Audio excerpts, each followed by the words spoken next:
Think about the last time you looked in a mirror. Maybe this morning, maybe 5 minutes ago. You checked your hair, maybe fixed something, moved on. Simple. Now here's a question nobody ever asks. When was the first time a human ever did that? Not just glanced at water, but actually looked and understood. That face, staring back, that's me. That's what I look like. That's what other people see when they look at me. Because for most of human history, nobody knew. Your ancestors had no idea if they were handsome or ugly, no idea if their nose was big or small, no idea what expression they made when they were angry, or scared, or in love. They lived their entire lives inside a face they had never once seen. Think about that. You've seen your own face thousands of times. You know every angle of it. You know your good side. You know what you look like when you're tired. But for hundreds of thousands of years, every human who ever lived, every person who hunted, loved, grieved, built things, told stories, died without ever truly knowing what they looked like. And then, one day, someone looked into still water. And for the first time in our entire species' history, something clicked. And nothing was ever the same again. Let's back up. Because to understand what happened when humans first recognized their own reflection, you have to understand what was missing before. Self-awareness. The ability to think about yourself as a separate object in the world. To understand that you have a body that other people can see, that you exist from the outside, that there is a you at all. This sounds so basic, it's almost insulting to explain. Of course, you exist. Of course, there's a you. But that feeling, that constant background hum of, I am a person, I am here, this is mine, is not free. It is not automatic. It is not built into living things by default. Most animals don't have it. Test a dog in front of a mirror. It sniffs, maybe barks, walks away, no recognition. As far as the dog's brain is concerned, there's just a strange dog on the other side of some invisible barrier. It never thinks, that nose, those eyes, that body is me.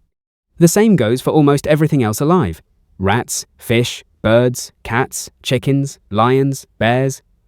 Virtually every creature on the planet looks into a mirror and sees a stranger. And not because they're stupid, because the specific type of self-model required to understand reflection simply never evolved in them. Only a tiny handful of species pass what scientists call the mirror test. Great apes, dolphins, elephants, possibly some crows, and us. That's it, out of millions of species. That's the whole club. And even among us, it's not there from birth. Put a mirror in front of an infant, and they smile at it like they're making a new friend. That stranger in the glass is fascinating, funny, completely unrecognizable as themselves. It's not until somewhere between 18 months and 2 years old that a human child looks into a mirror and finally understands.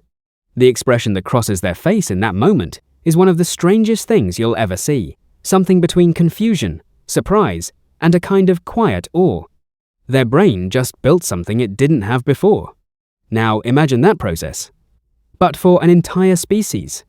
Here's what scientists believe was happening inside human skulls between 100,000 and 40,000 years ago. The brain was changing.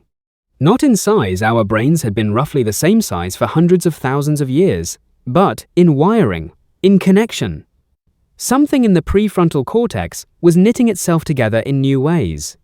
The result was something called metacognition, thinking about thinking, the ability to step outside your own experience and observe yourself having it. Before this, a human feels fear. The fear just happens. It moves through the body and the body reacts. After this, a human feels fear. And then a fraction of a second later, another part of the brain observes the fear, labels it, thinks, I am afraid. I, this specific being, am experiencing this specific state. That second step, that tiny recursive loop, that is the whole ballgame. Because once you can think, I am afraid, 1,000 other thoughts become possible. I was afraid yesterday. I will probably be afraid again. Other people feel afraid. I wonder what I look like when I am afraid. I wonder what I look like. And then, the first clear pool of water. And, for the first time, an answer. We don't know exactly when it happened. We can't. There's no fossil record of a thought. No bone you can carbon date that says self-awareness installed roughly 70,000 BCE. But we have clues, and they're painted on cave walls. Go to the Chauvet Cave in southern France. 36,000 years old. Step inside those dark tunnels and look at what was left on the walls. Lions drawn with such accuracy, you can identify the species. Horses mid-gallop, legs tucked, manes flying, rhinoceroses facing off in something that looks unmistakably like a fight. Woolly mammoths rendered in charcoal with a skill that professional illustrators today study and admire. These people could draw. But look for humans in those paintings. They're almost not there. Occasionally a handprint palm flat against stone, ochre blown around it, leaving a negative impression. A statement that says, in the simplest possible language, I was here, this is my hand. But faces, bodies, portraits of the people doing the painting, almost nothing. Not because they couldn't, they clearly could draw anything. But because drawing yourself requires a concept of yourself as a visual object. It requires you to think, I have an appearance. My appearance looks like this. This is worth recording. The earliest full human figures in art appear around 35,000 to 40,000 years ago, crude compared to the animals, stick-like, disproportionate. Not because the hands that drew them were less skilled, the same hands were painting perfect horses on the same walls, but because the mental image of a human body was harder to hold. These early artists were building that awareness in real time, working it out, line by line, on stone. Now here's the part that changes everything. The moment self-awareness arrives, the moment you understand that you exist as a body in the world, you understand something else immediately and inevitably. That body is going to stop. Before self-awareness, death was just a thing that happened. The old one in the group stopped moving and was gone. Death as an event, not a concept. After self-awareness, death as a future. My future. The body I have just recognized, this specific, named, individual self, will one day be gone. That thought, arriving for the first time in a human skull, must have been absolutely shattering. We know this because of what humans immediately started doing, burying their dead with ceremony, not just covering bodies to keep predators away, burying people with their tools, their ornaments, food for a journey. Flowers, a Neanderthal burial in Iraq, showed pollen from 8 different plant species scattered around the body, plants that had to be gathered deliberately. Graves facing east, toward the sunrise, bodies arranged in a sleeping position, red ochre poured over the dead. All of this says the same thing. We believe this person is going somewhere. We believe there is something beyond death. We believe this self we have discovered does not simply end. The first time someone understood that they existed, they immediately started trying to figure out if they would always exist. Now think about what else becomes possible. Shame. Before self-awareness, an animal does something that harms the group. The group reacts, behavior adjusts, but there is no internal experience of having done something wrong. No face burning with it hours later. After self-awareness, you can see yourself from the outside. You know the group is watching. You know what you look like to them. And you can feel that knowledge as a physical sensation, heat in the cheeks, a need to hide, a desire to undo what was done. Guilt, embarrassment, pride, vanity. These are not universal emotions. They are specifically self-conscious emotions. They require you to model yourself as seen by others. They are only possible if you know you have an appearance that other minds can judge.